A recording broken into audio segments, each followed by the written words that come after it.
saya Sri Fitrianti dari Prodi Perbankan Syariah 2019. Di sini saya akan menjelaskan, yaitu merupakan entrepreneur dalam Quran Surat Al-Quraish ayat 1-4 dan menjelaskan tentang zakat dan fungsinya bagi sosial ekonomi dalam Quran Surat At-Taubah ayat 103.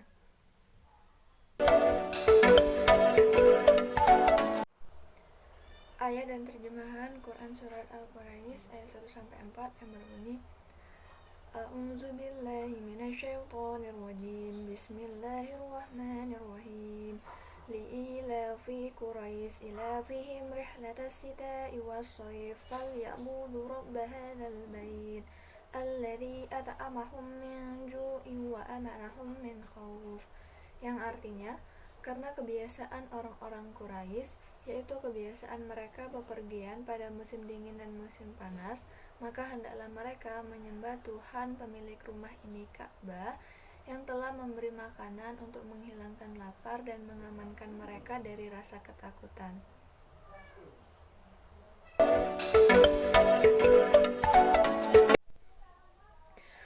Kandungan surat Al-Quraisy ayat 1-4 yang pertama telah menjelaskan tentang kebiasaan suku Quraisy, yaitu mata pencarian pokok mereka itu adalah berdagang. Kemudian yang kedua itu ada yang namanya menjelaskan tentang perjalanan dagang kaum Quraisy ini, yaitu melakukan perjalanan dagang pada saat musim dingin itu ke negeri Yaman dan pada saat musim panas itu ke negeri Syam yang dilakukan setiap tahun. Kemudian yang ketiga itu ada yang namanya bahwa suku Quraisy ini senantiasa bersyukur atas nikmat yang telah dilimpahkan kepada mereka. Kemudian yang terakhir ini, yang keempat, Allah Subhanahu wa Ta'ala ingin menunjukkan nikmat Allah Subhanahu wa Ta'ala atas kaum Quraisy ini, yaitu berupa makanan dan rasa aman.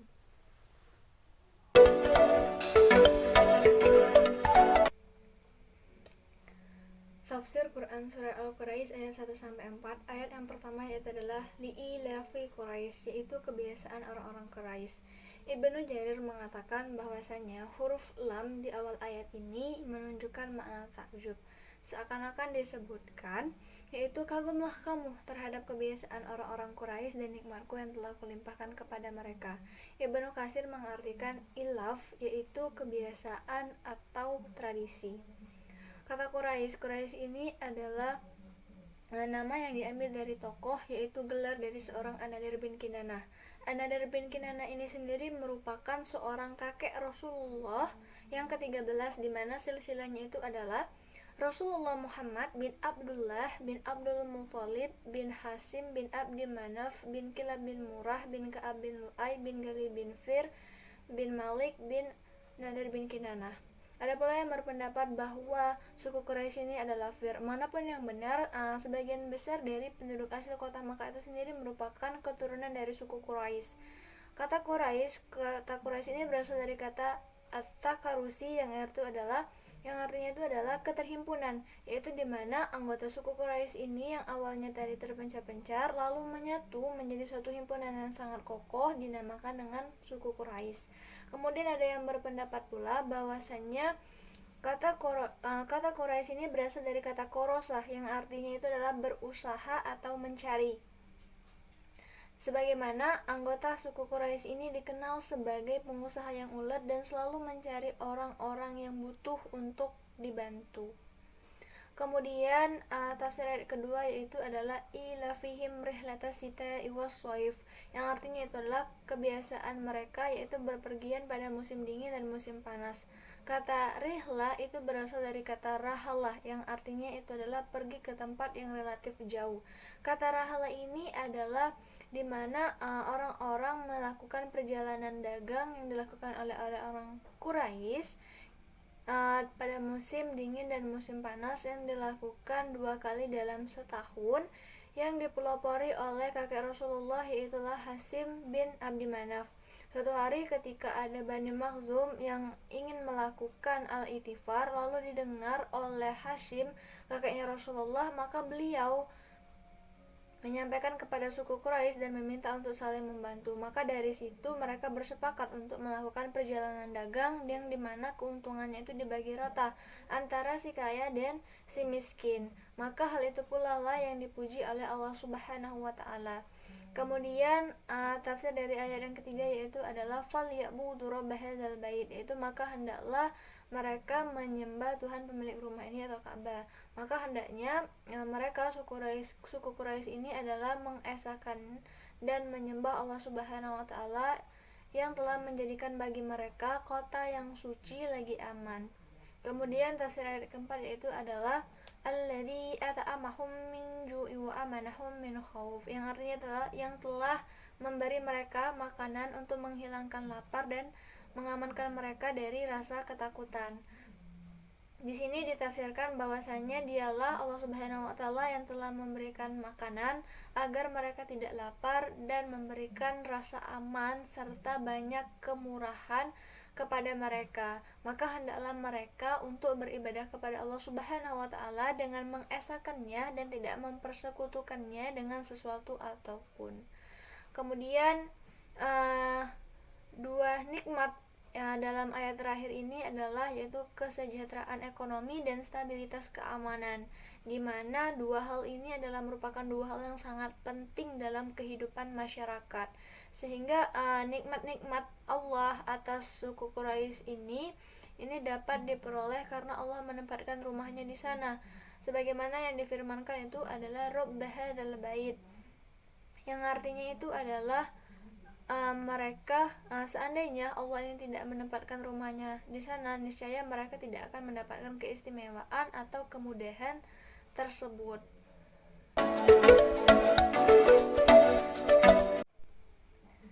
Hubungan ayat Quraisy dengan entrepreneurship. Baiklah, yang kita ketahui bahwa Islam ini lahir di tanah Arab, di mana masyarakat ini sangat dekat dengan yang namanya dunia bisnis dan perdagangan. Maka mereka menopang kehidupannya dengan jual beli. Jadi pasalnya mereka tidak memiliki sumber daya alam yang dapat dikelola untuk memenuhi kebutuhan hidup mereka. Jadi kawasan di tanah Arab ini merupakan kawasan yang tandus dan gersang, sehingga mereka tidak bisa mengelola pertanian. Walaupun terdapat beberapa lahan yang kecil yang mempunyai lahan yang subur, namun dari situ mereka mempunyai keutamaan, yaitu mereka terletak di wilayah yang strategis, yaitu di tengah-tengah belahan dunia. Maka di sanalah terjadilah pertemuan perdagangan dunia, yaitu di mana jalur darat dan jalur laut. Di mana jalur darat ini yaitu melalui perdagangan dunia dari India melalui Asia Tengah, kemudian ke Iran, Irak, dan ke Laut Tengah. Kemudian dari jalur laut itu sendiri mereka melalui Teluk Arab dan sekitar Jazirah, kemudian ke Laut Merah. Maka tak heran jika perdagangan ini merupakan andalan perekonomian bagi bangsa Arab. Kemudian dalam Quran surat Quraisy Allah melukiskan satu contoh, yaitu di mana kebiasaan orang-orang Quraisy, sebagaimana Allah berfirman, yaitu kebiasaan orang-orang Quraisy, di mana kebiasaan orang-orang Quraisy ini ialah mereka melakukan perjalanan dagang pada musim dingin dan musim panas. Terkala dalam tafsir baik itu klasik dari At-Tabrani, Ibnu Katsir dan Zamakhsyari maupun kontemporer dari Al-Maraghi, Zuhaili dan Said Qutb itu bersepakat bahwa perjalanan dingin itu dilakukan ke wilayah utara, yaitu seperti ke Syria, Turki, Bulgaria,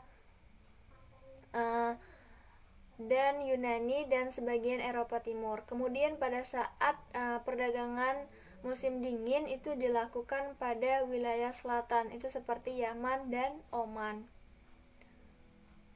Kemudian dari perdagangan internasional inilah yaitu Kota Tadmur.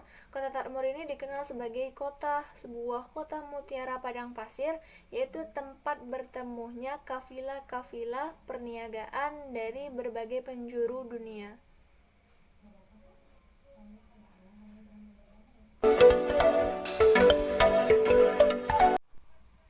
Ayat dan terjemahan Quran Surat At-Taubah ayat 103 yang berbunyi Bismillahirrahmanirrahim.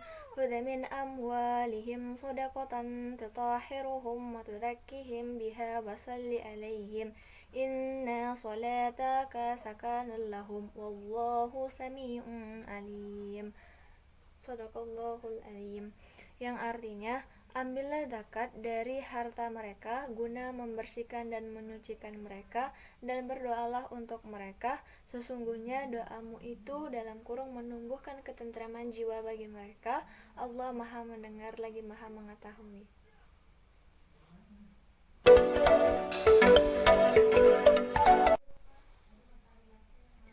Kandungan surat At-Taubah ayat 103 yang pertama itu adalah perintah Allah Subhanahu wa taala untuk mengeluarkan zakat. Kemudian yang kedua itu adalah menyucikan harta dengan cara mengeluarkan zakat.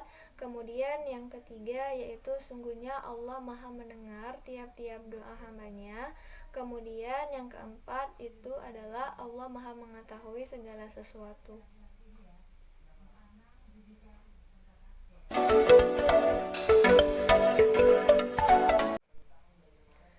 Tafsir Quran Surat At-Taubah ayat 103, Tafsir Al-Muyassar, yaitu ambillah wahai Rasulullah harta dari mereka sebagai zakat yang akan membersihkan mereka dari noda-noda maksiat serta dosa dan mengembangkan kebaikan bagi mereka, dan panjatkanlah doa bagi mereka setelah kamu mengambil zakat dari mereka, dan panjatkanlah doamu kepada Allah Subhanahu wa taala, sesungguhnya doamu adalah rahmat dan ketentraman bagi mereka.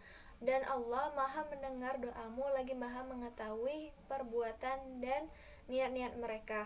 Tafsir Al-Mukhtasar, hai Rasulullah, ambillah zakat dari orang-orang yang telah bertaubat dan mengakui kesalahan mereka, yang agar dapat menyucikan mereka dan menambah nilai kebaikan mereka, sehingga mereka dapat meraih keikhlasan kepada Allah Subhanahu wa taala. Sesungguhnya Allah Maha mendengar doa dan perkataan, dan Allah Maha mengetahui taubat dan perbuatan.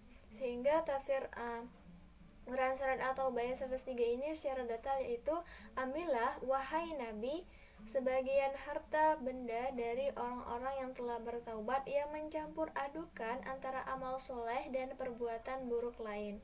Zakat ini akan dapat membersihkan mereka dari kotoran-kotoran dosa yang dapat mengangkat mereka dari golongan orang-orang yang munafik dan menuju derajat orang-orang yang ikhlas. Maka berdoalah kepada Allah Subhanahu wa taala bagi mereka untuk mengampuni dosa-dosa mereka, dan mintakanlah ampunan bagi mereka atas dosa-dosa itu. Sesungguhnya doamu adalah akan menjadi rahmat dan ketentraman dan ketenangan bagi mereka. Sesungguhnya Allah Maha mendengar tiap-tiap doa dan ucapan, Maha mengetahui keadaan hamba-hambanya. Sesungguhnya Allah Subhanahu wa taala, Dia akan memberi balasan ke setiap orang kepada setiap orang yang berbuat sesuai dengan perbuatannya.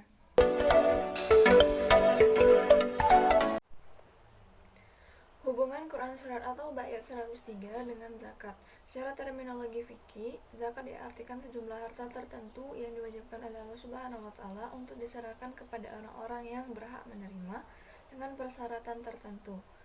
Zakat merupakan sarana untuk penyucian jiwa seseorang, yaitu dari berbagai kotoran hati, salah satunya yaitu adalah cinta dunia. Sebagian ulama istilah zakat dinamakan demikian karena terdapat proses tazkiyah, yaitu penyucian.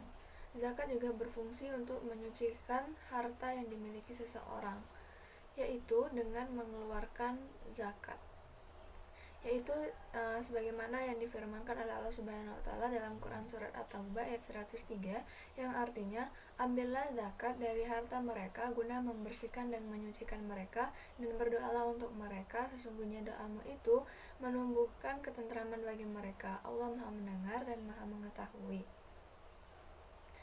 Zakat di sini merupakan diwajibkan oleh Allah Subhanahu wa taala dan termasuk ke dalam salah satu rukun Islam.